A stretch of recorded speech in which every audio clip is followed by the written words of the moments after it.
विचार बनाया भी चलो टैक्स पेमेंट से पैंडा छूटेगा, उससे अलग होके हमने इस पोर्टल को करा और अपने एडवांस का। तो आज हमारे पास एलिगेशन लगा कि आपने जो है ना 3,000 करोड़ रुपया नहीं दिया। हमने किस जिम्मेदार का पैसा देना, हमारा पैसा दे दो, हमारा पेट छूट जाएगा।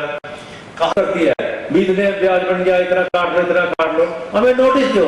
मैंने ठेकेदार जी को बोला आप नोटिस दो, अब आप एक्सप्लेन करेंगे भी किस की कमियां थी। पहले तो 10 दिन तो पोर्टल में से कमी निकलती रही 130, आज ये प्रॉब्लम, आज ये प्रॉब्लम, आज ये प्रॉब्लम, परंतु हमने पोर्टल को कामयाब बनाया।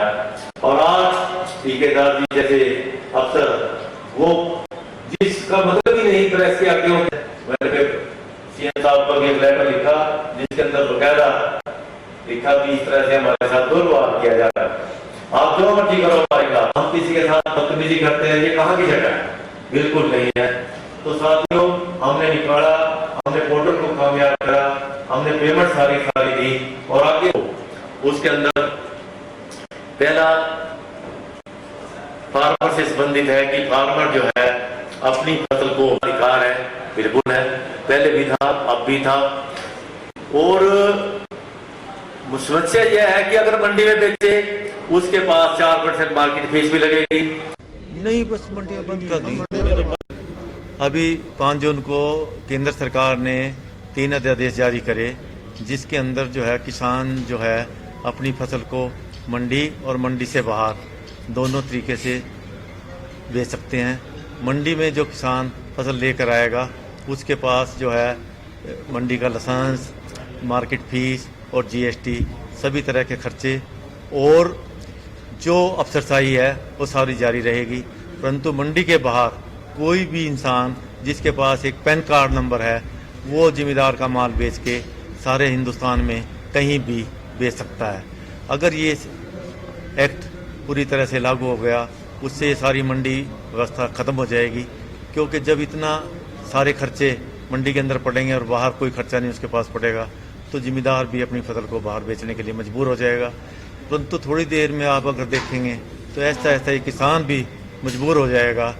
कारण क्या है कि उसको उसका पैसा की कोई गारंटी नहीं है और मंडी के अंदर जो माल कम्पिटिटिव तरीके से बोली के ऊपर साफ सफाई करके उसको पूरा रेट सिर्फ हिंदुस्तान में हरियाणा पंजाब में ही मिलता है, बाकी दूसरी किसी भी हिंदुस्तान की किसी मंडी में इस तरह का सिस्टम नहीं है। ये सरकार इस सारे सिस्टम को तोड़ना चाहती है और किसान और आढ़ती का जो भाईचारा है उसको भी इस तरह से बिल्कुल ख़त्म कर देगी।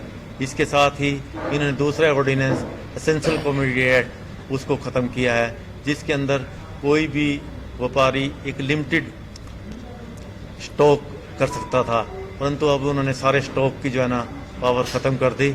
और उस तरह से क्या होगा कि जो बड़े बड़े ग्रुप हैं, अंबानी अंडानी है, दूसरे बोलने में जो आते हैं वो इस बिज़नेस के अंदर आ जाएंगे।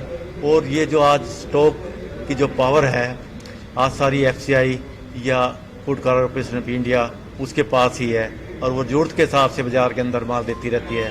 परंतु ये बड़े घराने ये डिमांड सप्लाई को कम कर देंगे और सप्लाई जैसे जैसे कम होगी तो उसका जो रेट है वो बढ़ता जाएगा और इस तरह से उन लोगों के पेट भरेंगे और बाकी सभी जो लोग हैं बर्बाद हो जाएंगे।